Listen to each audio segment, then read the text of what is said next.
Hi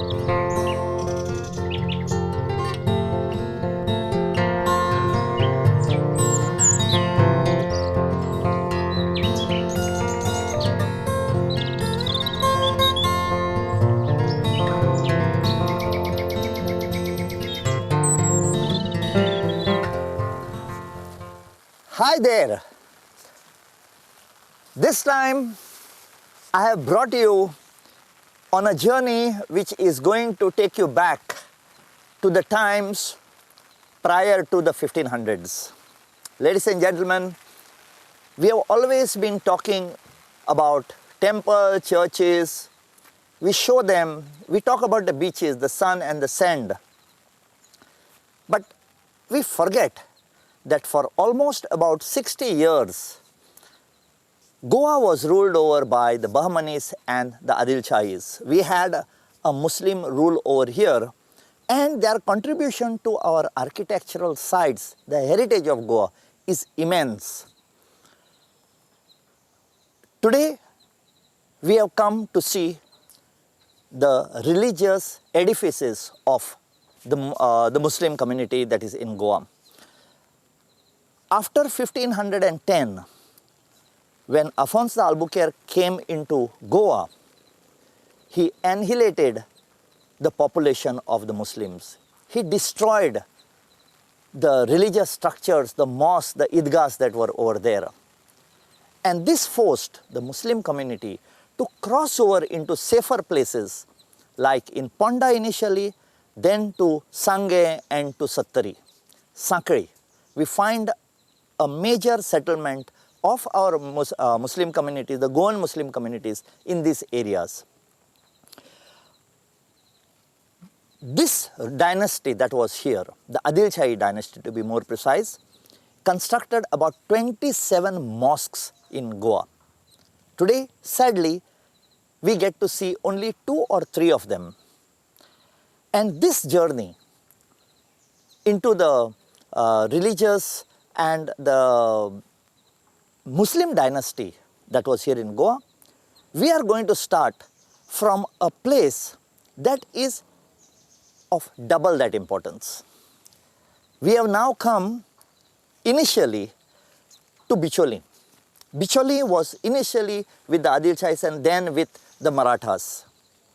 And Marathas were the arch enemies of the Mughals.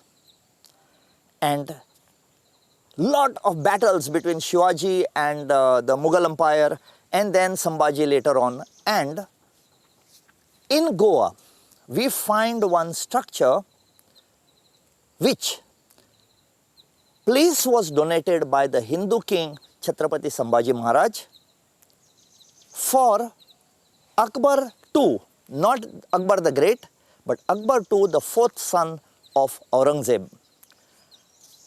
Ladies and gentlemen, today we have come here to this place called as the Namazgah. You have to remember one thing. The Muslim community, when they pray inside a structure, it is called as a mosque or a masjid. But during an Eid or a festivity, when they have lot of people praying over there and they pray in the open, that is called as an Idgah. It is not called as a masjid. Today we are going to see one structure which is either, it can be taken as a Idgah or a little part which is as a masjid. We won't waste time, but if you want to see this, you have to come to Bicholim. Nearby are the Sezagoa mines. And I am carrying this umbrella because today we have come on the day when the rain god is quite happy with us and is showering us with his blessings in the form of rain, and the sun makes me look very colorful today with this umbrella. But when you come here, see that you wear non-slippery shoes. You wear long pants because to go to this Namazgah or Nimuzgah as the people call it, you have to walk about 200 steps through thick shrubbery. Follow me and be amazed by a very beautiful communal harmony, an edifice of communal harmony.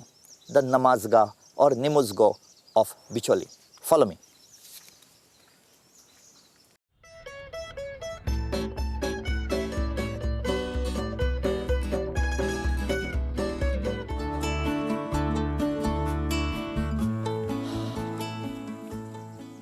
Ladies and gentlemen, just see this greenery around me. This is Goa, the green Goa. And you get this when you are climbing these steps to the Namazgah. Come on.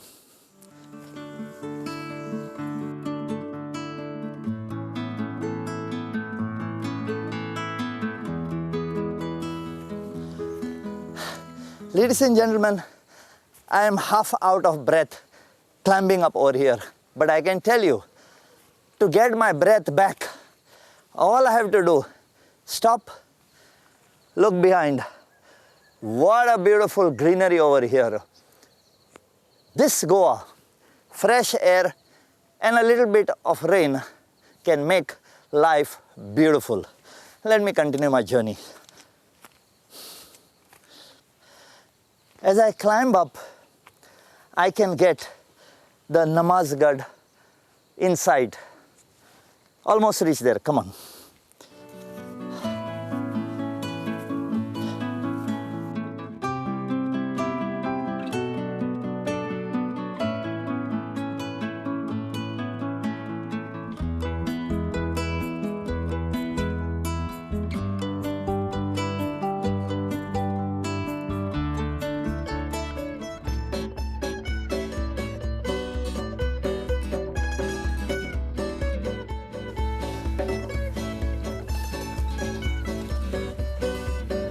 So here I am on top of the hill after coming through all the thickets and the bushes and the very, very slippery steps which have been totally lost now.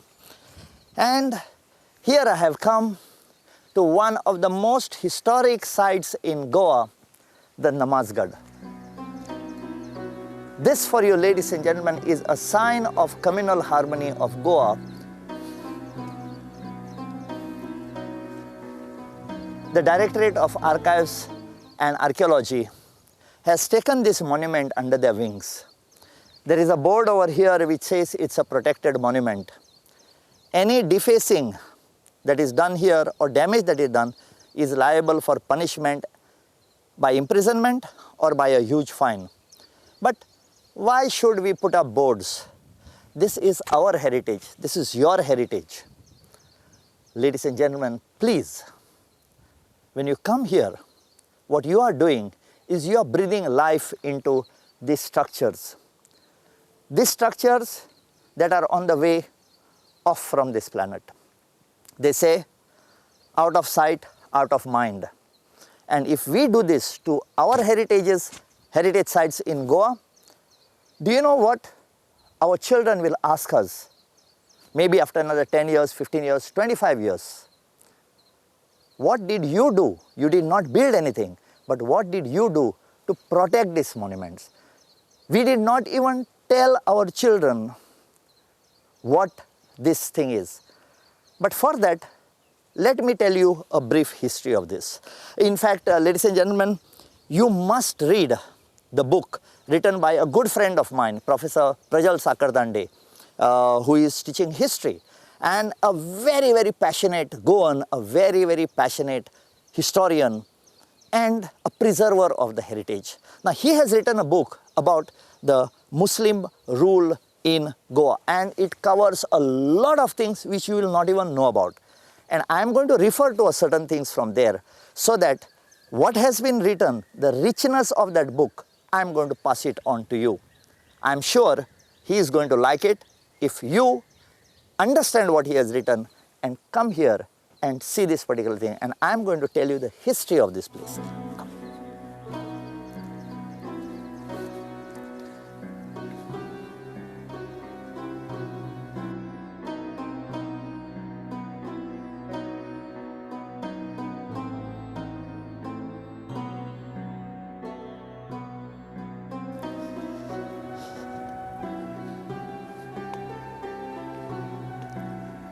Do you know why I have been walking very slowly in this place? These are places which hardly receive any footfalls. Being monsoon, this place gets very, very slippery with moss. Don't be too adventurous. When you come here, be very careful. Like I told you, wear a hat because though it rains, there is hot sun now. Carry an umbrella and carry this memory making machine called as the camera. And please wear non-slippery shoes so that you don't end your trip right at the beginning. What I am going to do right now, you can see some beautiful pillars behind. I am going to show you the view of the Bicholim town.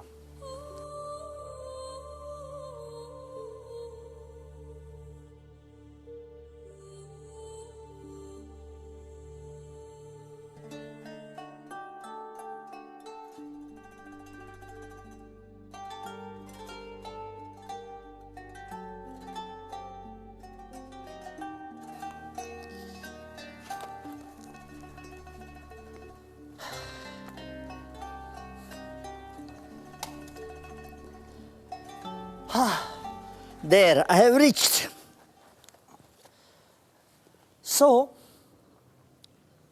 what is so important about this Namazgah? Like I told you, please read the book of Mr. Prajal Sakardande. Lot of things has been written, beautiful things have been written.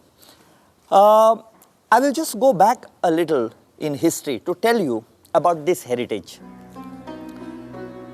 Aurangzeb was the third son of Shah Jahan and Mumtaz Mahal. And he had 5 sons. The first fellow died very young. The names are very confusing, so I have just brought it down over here. The first was Prince Sultan. He died very young. Second one was Muazzam. Now, when he succeeded finally, he took the title of Bahadur Shah I. Now, he was also called as Shah Alam. The actual heir apparent was Azam, the third son of Aurangzeb. The fourth son was Akbar. Now, this Akbar, this is not Akbar the Great, but this is called as Akbar II. This Akbar, he tied up with the Rajputs and he rebelled against his own father who was the emperor. Now, he wanted to become the emperor. He lost the war. His father was very, very angry and said that this fellow should be killed. So, frightened of his father, defeated after the war or the battle, he ran away and came to Deccan. In Deccan, he met Sambhaji. Now, all this thing happened in the year 1682. In 1682, Sambhaji had already taken over the lands in Goa, which we know as Bhattagram or Bicholim. So he brought this Prince Akbar II, because enemy of your enemy is my friend. And he brought him here along with him from the Deccan, and he gave him this piece of land where this Idgah has been constructed. If you look at the old photographs of this, most of these pillars have fallen down. These have all been redone now. Possibly, at that time itself, the dome also was done up. Now, when I go inside, I will show you that also.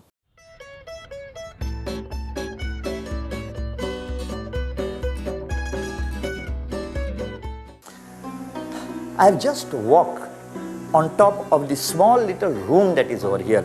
Now, possibly they called it as the Huzra or a restroom. Now this was built for the prince, like I told you. So he needed a place to rest, because if you look around, this is a hill, it's very, very hot. So possibly he would come over here to rest when there was a prayer being said over here. Now when you look at this particular structure, this structure looks beautiful. It's got the moss, it got its tiles and everything over here. And there is something that you must note. There is a mix of old architecture and new architecture. Here we find a part which has been exposed of the lime, and we can see mud packing and laterite stones. From outside we can see a beautiful pumpkin shaped dome on top. It has got 2 layers of lotus petals decoration, very unique type of a dome, and you have these arched windows, openings. Ladies and gentlemen, you will not believe, as compared to outside over there, when I am standing here, this is like I am standing in a fridge. It's very, very cool. The wind is beautiful. And like I told you, if this was laterite, when somebody did the work of renovating this, they used cement and concrete. Today, that cement and concrete is exposed and it looks very shabby over here. We need to look after our heritage sites. We have only 51 of them out of thousands that are there in Goa that have been recognized by the Directorate of Archives. Now the reason why they also are not taking much interest is because you are not taking interest. Please, आमी गोंयकार, आमचें गोंय, आमच्या गोंयान भोवन कितें तें पळोवंक जाय.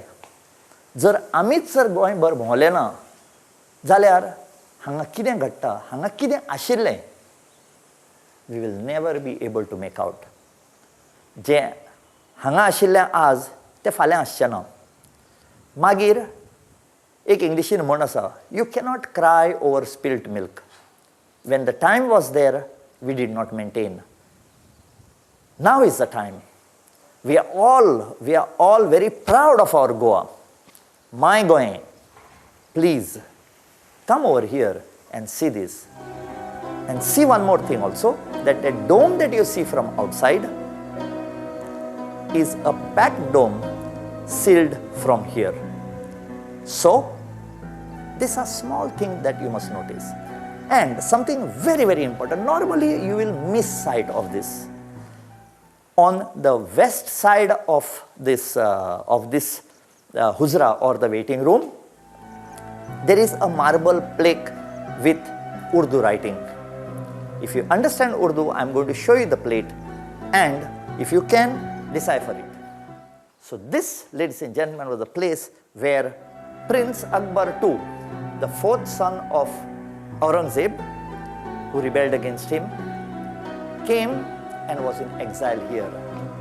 Later on, what happened? That next frame.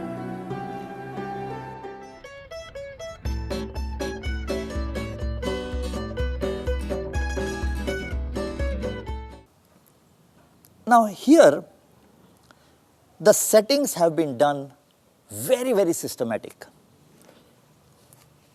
To the west here, we see a wall with 2 minarets. And there is a minbar, there is a place where the Maulana used to say the azan, or he would say the prayers. And we can see lines here which have been marked by the people, and the devotees would pray from here, kneel down over here or stand over here facing the holy Makkah. This wall, when you face it, you are actually facing Makkah, and that is how our Muslim brethren, they pray. When you come over here, the place is very, very warm. But the view from here, for miles together, lovely carpets of green and a jungle of concrete. The whole of Bicholim city can be seen from here. If you look at each of these pillars, there are 1, 2, 3, 4, 5, 6, 7, 8, 9, 10 pillars are here. They have all got the crescent moon shape on top of it. And they are there only on two sides, east side and the north side. And they are connected with a beam. On top, this is a place like a restroom, and I must tell you, as I am talking to you, my face is literally burning up with heat, but my back, I am feeling really cool because the winds that are coming inside from there are amazingly cool. Right now, this place, though it is with the Directorate of Archives and Archaeology, is very close to a mining belt. Presently, the mining has been stopped here in Goa. That's why we find peace over here. In fact, ladies and gentlemen, you won't believe. As I'm talking to you now, I can hear the mewing of the peacocks. We have even seen a peacock dancing, possibly because they knew that we were coming over here.